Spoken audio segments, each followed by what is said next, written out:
Donc, je présente en quelques minutes l'arrêt du Conseil d'État du 13 juillet 2016, l'arrêt Xabach, qui est un arrêt d'assemblée et qui est publié au recueil de Bon. C'est la requête numéro 387 763. Je mettrai les références en dessous.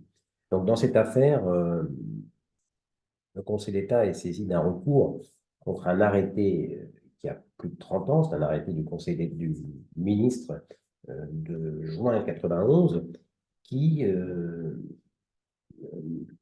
constitue la pension de retraite d'un gendarme. Et donc, 30 ans plus tard, ce gendarme décide en 2014, décide d'attaquer l'arrêté qui a constitué sa pension, lui disant, voilà, vous avez touché une retraite de temps, alors que normalement, en droit administratif, eh bien, le recours doit être introduit dans les 2 mois à compter du jour de la notification de la décision. Et donc là, on est bien au-delà de ce délai. Mais dans cette affaire, le ministre qui a pris la décision, le ministre des Finances, a méconnu l'obligation qui découle de l'article R421-5 du Code de justice administrative, R421-5 du Code de justice administrative, en vertu duquel les délais de recours contre une décision administrative ne sont opposables qu'à la condition d'avoir été mentionnés, ainsi que les voies de recours dans la notification de la décision. Vous voyez, quand l'autorité administrative prend une décision, elle doit indiquer, dans l'exemple donné, décision disant, voilà, vous toucherez tant de retraite, l'autorité administrative doit indiquer dans sa décision que l'administré qui va recevoir la décision peut, s'il en est mécontent, introduire un recours dans le délai de 2 mois devant le tribunal administratif de l'endroit où est domicilié l'intéressé. Donc, c'est une grande garantie, puisque un administré qui n'est pas très au fait des règles de droit administratif doit nécessairement connaître les délais de recours. J'ajoute que lorsque une décision administrative naît du silence gardé par l'administration, vous savez que le silence c'est créateur de décision, hein, pendant très longtemps, le principe était que le silence gardé par l'administration valait rejet, donc décision négative, et puis depuis 2013, le principe, avec plein d'exceptions, le principe est que le silence gardé par l'administration sur une demande vaut acceptation. Et dans le Code des relations entre le public et l'administration, il est prévu que quand une administration reçoit une demande, elle doit en accuser réception. Et dans l'accusé de réception, elle doit préciser que les conséquences du silence. Sachez que dans le terme si vous n'avez pas de réponse dans les 2 mois, ce silence signifie que la décision est une décision de rejet et ce rejet pourra être attaqué devant le tribunal administratif, etc. Donc, vous voyez, que la décision soit expresse ou implicite, un administré peu au fait des règles de droit administratif et de contentieux administratif doit connaître les voies et délais de recours. Et donc, dans cette décision de 91, le ministre n'avait pas respecté cette formalité. Il n'avait pas indiqué les voies et délais de recours. Jusqu'à l'arrêt Xabach, la conséquence de cette irrégularité, l'absence de mention des voies et délais de recours, avait été sanctionnée par le fait que le délai de recours ne commençait pas à courir. Donc la décision avait été notifiée, mais pas complètement, enfin pas avec les formalités et l'indication des voies et délais de recours. Et donc, l'administré n'était pas enfermé dans le délai de recours pour contester la décision. C'était la sanction donc, que subissait l'administration pour ne pas avoir respecté la formalité en cause. Cet article R421-5 donc, qui pose cette règle, hein, je crois vous l'avoir donné à l'instant, je vous rappelle, hein, les délais de recours contre une décision administrative ne sont opposables qu'à la condition d'avoir été mentionnés, ainsi que les voies de recours dans la notification de la décision. Il y a donc deux éléments, hein, les délais de recours, dans quel délai je dois attaquer la décision, et les voies de recours. Quel recours devant qui? Et cette règle donc, de l'article R421-5 était très forte, puisque le Conseil d'État a dégagé une jurisprudence dite de la connaissance acquise. Je vous le disais, normalement, un administré a 2 mois pour attaquer une décision à compter de la notification ou de la publication. Ça, c'est la règle. Mais le Conseil d'État estimait que, à défaut de notification ou de publication, l'administré peut être enfermé dans un délai de 2 mois si il est démontré qu'il a eu connaissance de la décision. Vous voyez, par exemple, un conseiller municipal qui a été régulièrement convoqué à la séance du conseil municipal est censé connaître la délibération qui est votée ce jour-là au conseil, même s'il ne s'y est pas rendu. Et donc, si la délibération n'est pas correctement publiée, affichée, le conseiller municipal est enfermé dans le délai de 2 mois à compter du jour de la séance du conseil municipal, puisqu'il était censé y être. Soit il y était vraiment, soit il n'y était pas, mais il aurait dû y être puisqu'il était convoqué. Ça, c'est la connaissance acquise. Eh bien, le Conseil d'État, dans un arrêt du 13 mars 1998, Madame Moline, le Conseil d'État avait jugé que cette jurisprudence sur la connaissance acquise s'inclinait devant la règle de l'article R421-5. Dans l'affaire Madame Moline, c'était une fonctionnaire hospitalière qui demandait la reconnaissance, que soit reconnue la qualité de la caractéristique de maladie professionnelle de sa maladie, qui va lui permettre d'avoir des indemnités plus importantes, des garanties plus fortes. Donc, elle a saisi le directeur de l'hôpital, lui demandant donc cette reconnaissance. Celui-ci a refusé et de reconnaître le caractère de maladie professionnelle. Elle a introduit d'ailleurs un recours gracieux, lui demandant de reconsidérer sa position. Et le directeur de l'hôpital a confirmé son refus, mais dans le rejet du recours gracieux, il n'a pas mentionné les voies et délais de recours. Il dit pas, attention, si vous n'êtes pas d'accord avec moi, si vous pensez que la maladie est professionnelle, vous avez 2 mois pour saisir le juge compétent, etc. etc. Madame Moline attaque le refus de reconnaître sa maladie professionnelle au-delà des 2 mois à compter du recours gracieux. Donc l'hôpital dit, le directeur de l'hôpital dit, Madame Moline n'a pas respecté le délai de recours, son recours doit être déclaré irrecevable. Mais le Conseil d'État constate, elle a connaissance acquise de la décision, puisqu'elle a fait un recours gracieux. Elle la connaissait, donc, la décision de refus de reconnaître de la maladie professionnelle. Mais le Conseil d'État constate que dès lors que le directeur de l'hôpital n'a pas mentionné les voies et délais de recours contre la décision qu'il a prise, comme l'y oblige l'article R421-5, eh bien, même si Mme Moline connaissait la décision, cela a empêché le délai de recours de commencer à courir. Elle pouvait attaquer au-delà de 2 mois, puisque le délai de recours n'a pas été déclenché, faute de la précision des voies et délais de recours dans la décision. Voilà la solution donc, qui était adoptée jusqu'à l'arrêt Xabage. Et dans l'arrêt Xabage, le Conseil d'État va atténuer cette règle en appliquant un principe qu'il a découvert, le Conseil d'État a découvert dans un arrêt du 24 mars 2006, l'arrêt KPMG, arrêt qui consacre en droit français le principe de sécurité juridique. Il y avait un mouvement doctrinal suggérant au Conseil d'État de découvrir le principe de sécurité juridique. Ces auteurs indiquaient que nos voisins, l'Union européenne, consacraient ce principe. Et il faut que la France le consacre également. Le Conseil d'État le consacre comme un principe général du droit. D'autres disaient que ce n'était pas nécessaire parce que si la France, jusque cet arrêt KPMG de 2006, n'avait pas affirmé le principe de sécurité juridique, il y avait des règles dans le droit administratif qui étaient la manifestation de la sécurité juridique. Donc, en quelque sorte, le Conseil d'État consacrait la sécurité juridique sans le dire expressément. Vous voyez, par exemple, le Conseil d'État a jugé que la non-rétroactivité des actes administratifs est un principe général du droit. C'est une expression de la sécurité juridique. De la même façon, il y a une jurisprudence du Conseil d'État ancienne qui a évolué. Il y a un arrêt du Conseil d'État de 1922 d'Am Cachet, un arrêt de 2000 Ternon qui a fait évoluer la jurisprudence. Maintenant, c'est le Code des relations entre le public et l'administration. Donc, cette jurisprudence, depuis 1922, enferme dans des conditions de délai et d'autres conditions d'ailleurs, le retrait d'un acte créateur de droit. Le maire délivre un permis de construire, même si l'exemple n'est pas tout à fait bien trouvé parce qu'il y a des règles spéciales, mais peu importe. Le maire délivre un permis de construire. c'est une décision qui crée un droit au profit de celui qui a demandé le permis, eh bien, le maire ne peut pas retirer, comme il le veut, cet acte créateur de droit. Il est enfermé dans un délai, 3 mois. Au-delà, c'est plus possible. Et puis, il faut que le permis soit illégal pour qu'il puisse être retiré. S'il est légal, il ne peut pas être retiré, même dans les 3 mois. Bah, le Conseil d'État applique ces règles depuis très longtemps.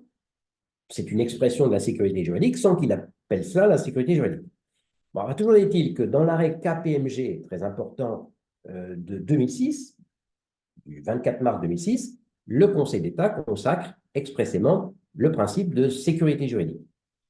Certains, un auteur notamment, je ne vais pas le citer, mais disait que finalement, ce n'était pas vraiment nécessaire de consacrer le principe de sécurité juridique puisque le Conseil d'État, comme je viens de le dire, assurait la sécurité juridique sans le dire dans de multiples jurisprudences.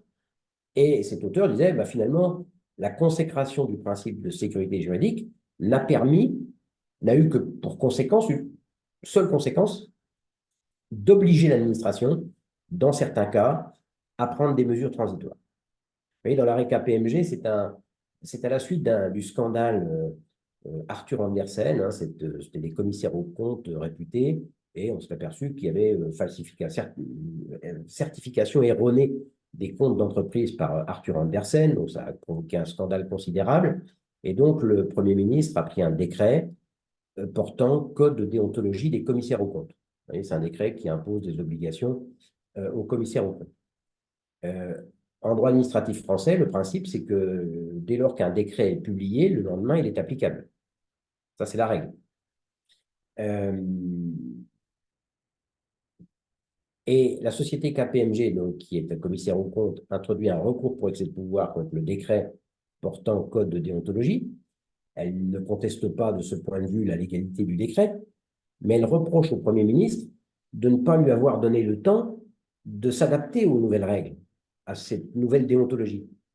KPMG a signé des milliers de contrats avec des clients et les nouvelles règles de déontologie vont obliger à une modification de ces contrats. Ça ne peut pas se faire du jour au lendemain. Donc la société KPMG dit, voilà, en vertu du principe de sécurité juridique, le Premier ministre aurait dû assortir son décret portant code de déontologie de mesures transitoires, c'est-à-dire notamment permettre, indiquer que les mesures ne s'appliqueront que dans un certain délai pour permettre aux destinataires, aux personnes visées, de s'adapter. Et le Conseil d'État lui donne raison de ce point de vue, il dit voilà, en vertu d'un principe général du droit que le Conseil d'État découvre en cette occasion, le principe de sécurité juridique, dans certains cas, ce n'est pas obligatoire, hein, c'est l'exception, l'autorité administrative, quand elle prend un acte réglementaire, doit l'assortir de mesures transitoires, si certaines conditions sont réunies. Donc le principe est toujours qu'un acte réglementaire s'applique dès publication, mais par exception, en fonction des intérêts qui sont remis en cause, il y aura obligation de prendre des mesures transitoires. Donc certains ont dit, finalement, la consécration du principe de sécurité juridique n'a servi qu'à cela, obliger l'administration, ce qu'elle n'était pas obligée de faire avant, dans certains cas, à prendre des mesures transitoires. L'arrêt Xabage démontre qu'il n'en est rien. La sécurité juridique peut être utilisée pour imposer d'autres règles. Et on peut même ajouter que dans l'arrêt KPMG, le principe de sécurité juridique apporte une garantie supplémentaire aux administrés. Ils ont la garantie qu'un acte réglementaire qui bouleverse la situation ne s'appliquera pas immédiatement. C'est une garantie pour les administrés. Dans l'arrêt Xabage, le principe de sécurité juridique qui est invoqué par le Conseil d'État se traduit par un recul des garanties pour les administrés. En effet, comme je le disais en introduction, avant l'arrêt Xabage, si l'autorité administrative avait manqué à l'obligation qui est posée à l'article R421-5 d'indiquer dans la décision administrative qu'elle prend, qu'elle notifie aux administrés, à l'administré, omis de préciser les voies et délais de recours. Voilà la décision que je prends, voilà la liquidation de retraite que je prends. Si vous n'êtes pas d'accord, vous avez 2 mois pour attaquer cette liquidation devant le tribunal administratif de Besançon si vous habitez à Besançon. Donc, si l'autorité administrative n'avait pas précisé les voies et délais de recours, cela empêchait le délai de recours de commencer à courir. Donc, on pouvait attaquer 10 ans, 15 ans, 20 ans plus tard. Dans l'arrêt Xabage, le Conseil d'État rompt avec cette règle.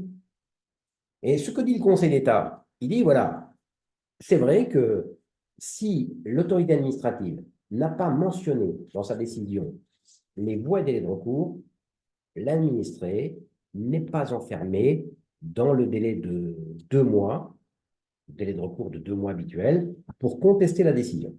Donc, il y a bien une sanction à l'irrégularité commise par l'administration. L'administré n'est pas enfermé dans le délai de 2 mois. Mais l'administré n'a plus un délai de recours infini.